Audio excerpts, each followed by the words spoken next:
ایک شخص کی اکلوتی بیٹی تھی۔ بیٹی کی شادی کے دن قریب تھے۔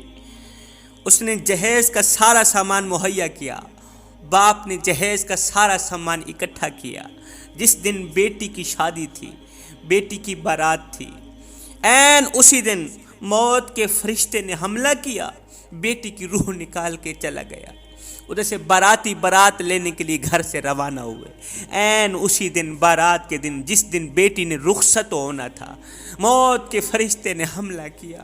اس نے نہ دیکھا یہ خوشیوں سے بھرا گھر ہے، اس نے ایک پل میں خوشیوں کو اجاڑ کے رکھ دیا۔ موت نے ایک پل میں خوشیوں کو غمگینگیوں میں بدل کے رکھ دیا۔ نہ رحم کیا۔ دور سے آنے والی بارات کو کسی نے کہا تمہاری شادی بربادی میں بدل گئی، اب وہ تمہارے لیے دلہن نہیں رہی، گھر میں لاش پڑی، گھر میں میت پڑی۔ مبارکباد دینے کے لیے جو آئے تھے وہ فاتحہ پڑھ کے جانے لگے، جنازہ پڑھ کے جانے لگے۔ روتے ہوئے باپ کی اچانک نظر جب مری ہوئی بیٹی کے جہیز پر گئی نا، تو اس نے ایک چیز کی کمی محسوس کی۔ تو روتے ہوئے باپ نے دکھ بھرے انداز میں دو لفظ کہے، دو جملے کہے جسے سننے کے بعد کلیجہ پھٹنے کو آ جاتا ہے۔ روتے ہوئے باپ نے کہا نہ آیا یاد اے آرام اس نامرادی میں، کفن دینا تم ہی بھولے تھے ہم سامان شادی میں۔ ہم نے سب کچھ تو خرید لیا تھا، ہم نے سب کچھ جہیز کے لیے لے لیا تھا، لیکن بیٹی کے لیے کفن نہیں لیا تھا۔ موت جس گھر میں آ کے ڈیرا ڈال دے تو ماؤں کی گود خالی ہونے لگ جاتی ہے، بہنوں کا سہاگ چھن جاتا ہے، بیٹیوں کا فیوچر بظاہر تاریک نظر آنے لگ جاتا ہے۔ یہی موت ہے۔ موت اور زندگی کشمکش ابتدا سے چلی آ رہی۔ موت اور زندگی دونوں کی کشمکش، دونوں کی لڑائی ابتدا سے چلی آ رہی۔ زندگی نے یہ دعویٰ کیا کہ میں ہمیشہ کے لیے دنیا میں رہوں گی۔ موت نے نہ اسے ناکام بنایا بلکہ اسے جھوٹا کر کے زمانے کو دکھایا۔ آج کا انسان محل بناتا ہے، دنیا میں رہنے والا انسان محل بناتا ہے، مکان بناتا ہے، کوٹھی بناتا ہے، بنگلے بناتا ہے، بینک بیلنس، گاڑی، نام، شہرت، سب کچھ بناتا ہے۔ اس نے بڑے بڑے مضبوط قلعے بنائے، موت سے بچنے کے لیے اس نے مضبوط جنگلے ڈالے، لیکن جب موت نے حملہ کیا، جب موت نے ڈیرا ڈالا تو سب کچھ اجاڑ کے رکھ دیا۔ خوبصورت مکانوں میں رہنے والے مکین چل بسے، جب گاہک آئے تو دکاندار چلے گئے تھے، ہنستے ہوئے گھر غم زدہ ہو گئے، خوشیاں غمی میں تبدیل ہوتی گئیں۔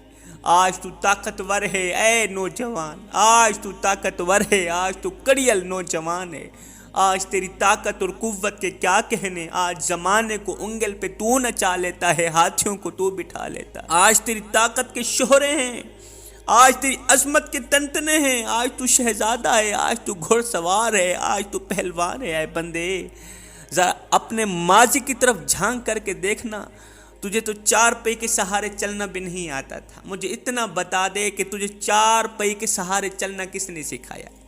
چل ماضی کی طرف نہیں دیکھتا نہ دیکھ، اپنے مستقبل کی طرف جھانک کر کے دیکھ لے۔ ایک بار پھر تیرے اوپر وقت آنے والا ہے، ایک بار پھر تیرے اوپر بجلی کڑکے گی، ایک بار پھر تیری بولتی بند ہو جائے گی، ایک بار پھر تجھے چار پئی پہ سلا دیا جائے گا، تجھ سے طاقت چھین لی جائے گی، قوت چھین لی جائے گی۔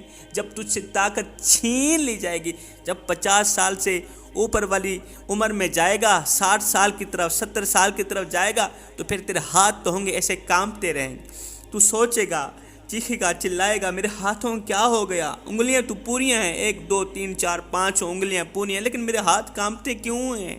میرا اللہ فرماتا ہے وہ وقت آنے والا ہے، ایک بار پھر میں تجھے چار پئی پہ لٹا دوں گا، تیرے ہاتھ تو ہوں گے، تیرے ہاتھوں سے طاقت چھین لوں گا۔ پھر کیا ہوگا؟ جب میں تجھے چار پئی پہ لٹاؤں گا، تیرے اوپر بجلی کڑکاؤں گا، تیری بولتی بند کروں گا، پھر کیا ہوگا؟ تیرے کان تو ہوں گے، سننے کی صلاحیت چھین لوں گا، تو نہیں سن پائے گا، تو کہے گا اوہو میرے کانوں کو کیا ہو گیا ہے، یہ سنتے کیوں نہیں ہیں؟ اللہ فرماتا ہے میں تیرے کانوں سے سننے کی صلاحیت چھین لوں گا۔ تیرے گھر والے کہیں گے بابے کو کیا ہو گیا، یہ بڈھا تو سنتا بھی نہیں۔ تیری آنکھیں تو ہوں گی مگر میں دیکھنے کی صلاحیت چھین لوں گا، دیکھنے کی قوت چھین لوں گا، میں تجھ سے سب کچھ چھین لوں گا۔ ایک بار پھر چار پئی پہ لٹا دوں گا۔ تو فالح زدہ ہو کر چار پئی پہ لیٹ گیا۔ گھر والے 4 دن تو بڑی خدمت میں لگے رہے، پھر گھر والوں نے اپنے کام بھی تو کرنے تھے، پھر آہستہ آہستہ تجھے اگنور کرنا شروع کر دیا، یہ تو بھی جاننے لگا کہ گھر والے مجھے اگنور کرنے لگ گئے، دور ہونے لگ گئے۔ پھر کچھ دن بعد تجھے کھانسی بھی کچھ اس طرح کی خوفناک لگی کہ تیرے گھر والوں نے تیری چارپائی کو اندر سے اٹھا کر باہر برآمدے میں رکھ دیا، پھر کچھ دن بعد برآمدے سے اٹھا کر حویلی میں رکھ دیا کہ بڈھا کھانستا ہے جراثیمیں پھیلتی، بڈھا کھانستا ہے کرونا پھیلتا ہے، ہم نے اس کھانسی سے بچنا ہے۔ بیٹا پہلے تو خود کھانا دینے کے لیے آتا تھا، بیٹا پہلے تو خود روٹی دینے کے لیے آتا تھا، لیکن اس نے اب ملازم کی ڈیوٹی لگا دی، وہ ملازم جو جانوروں کی دیکھ بھال کرتا ہے، جانوروں کا گوبر اکٹھا کرتا ہے، جانوروں کی دیکھ بھال کرتا ہے، جانوروں کو چارہ ڈالتا ہے، اب وہی ملازم تجھے روٹی دینے لگا، تجھے کھانا دینے لگا۔ بیٹا شام کو محنت مزدوری کر کے آتا ہے، 1 منٹ کے لیے تیرے پاس رکتا ہے، پھر اس نے اپنے بچوں میں تو جانا ہوتا ہے، وہ اپنی فیملی میں چلا جاتا ہے، بیوی بچوں میں چلا جاتا ہے، تو اس کی شکل دیکھنے کو ترستا رہتا ہے۔ آج تیری زندگی اجیرن بن گئی، آج تو زندگی سے تنگ آ گیا، جب تو نے دیکھا کہ میرے اپنے پرائے ہو گئے، جن کو میں نے حلال و حرام کی تمیز کیے بغیر پالا، اپنے منہ سے نوالا نکال کر ان کے منہ میں ڈالا، اپنی رگوں سے خون نکالتا رہا، ان کی رگوں میں ڈالتا رہا، آج وہ میرے ساتھ ایک پل کے لیے بیٹھنا گوارا نہیں کرتے، انہوں نے مجھے ٹھکرا دیا۔ جب تو اپنی زندگی سے تنگ آیا، جب تیری زندگی اجیرن بنی، پھر تو نے کہا ڈاکٹر لگا مجھے زہر کا ٹیکہ کہ اللہ مجھے موت ہی دے دے۔ اب میرا اللہ فرماتا ہے اے میرے بندے، اس وقت اگر میں تجھے موت بھی نہ دیتا تو کہاں جاتا؟ جب تو موت مانگ رہا تھا، زندگی سے اتنا تنگ آ گیا تھا، تجھے کوئی پانی دینے والا نہیں تھا، تجھے کوئی کھانا دینے والا نہیں تھا، اس وقت اگر میں تجھے موت بھی نہ دیتا تو کہاں جاتا؟ میں نے تمہیں موت دی، یہ بھی میرا تم پر احسان، میں نے تمہیں زندگی دی، یہ بھی میرا تم پر احسان، پر میں شکر کر ہم نے تجھے موت عطا کر دی، اور یہ بھی شکر کر ہم نے تجھے قبر جیسے خوبصورت مکان دیا ہے۔ دیکھتے نہیں ہو جب کتا مر جاتا ہے تو کتے کو اٹھا کر روڑی پہ پھینک دیا جاتا ہے، اگر تمہیں بھی اٹھا کر باہر روڑی میں پھینک دیا جاتا تو کیا تھا؟ لیکن فرمایا نہیں، یہ میرا شاہکار ہے، پہلے اسے غسل دو، پھر اس کو چٹا لباس پہنا دو۔ میرے شاہکار نے ساری زندگی غربت میں گزاری ہے، اچھا کپڑا نہیں پہن دیکھا، اسے خوبصورت سا لباس پہنا دو، لٹھے کا سوٹ پہنا دو، اور ہاں جگہ جگہ پہ خوشبو بھی لگا دینا۔ آج دشمن بھی تیرا منہ دیکھنے آ رہا ہے، آج زمانہ تیرا منہ دیکھ، ایمان سے بتا کیا یہ تیرا کالا منہ دکھنے کے قابل ہے؟ لیکن اللہ نے اس قابل بنایا ہے۔ اس کو اٹھاؤ، قبرستان کی طرف لے جاؤ، بڑے پروٹوکول سے اٹھانا، بڑی عزت کے ساتھ اٹھانا۔ آج تو دلہا بنا ہوا ہے، زمانہ تیری بارات بنی، تو آگے آگے، لوگ پیچھے پیچھے، تیرا پروٹوکول اتنا ہے، آج امام کعبہ بھی آ جائے وہ بھی پیچھے ہے، تیری لاش آگے۔ میرا اللہ فرماتا ہے بندے دیکھ تو صحیح، بتا تو صحیح، تو نے ہمارے ساتھ کیا کیا اور ہم نے تیرے ساتھ کیسا اچھا سلوک کیا، تو نے ہمارے ساتھ جو کچھ بھی کیا، ہم نے دنیا والوں کے سامنے تجھے ذلیل تو نہیں کیا، ہم نے تجھے رسوا تو نہیں ہونے دیا۔ حضرت بہلول مجذوب خلیفہ ہارون الرشید کے پاس گیا نا، تو خلیفہ ہارون الرشید نے ایک چھڑی اٹھائی، یہ کہتے ہوئے دی کہ بہلول جو بھی تم سے زیادہ بے وقوف تمہیں نظر آئے نا، یہ چھڑی اسی کو دے دینا، جو بھی تم سے زیادہ بے وقوف تمہیں نظر آئے یہ چھڑی اسی کو دے دینا۔ بہلول اللہ والا تھا، مجذوب فقیر تھا، اللہ کا ولی تھا، اس نے بڑی ہی سنجیدگی کے ساتھ وہ چھڑی بسم اللہ پڑھ کے لے لی اور اپنے پاس محفوظ کر لی۔ کافی عرصہ بیت گیا، بادشاہ کو بھول گئی وہ چھڑی، بھول گئی وہ بات۔ کافی عرصے کے بعد خلیفہ ہارون الرشید بیمار ہو گیا، اتنا بیمار ہوا کہ بچنے کی امید بھی نہ رہی۔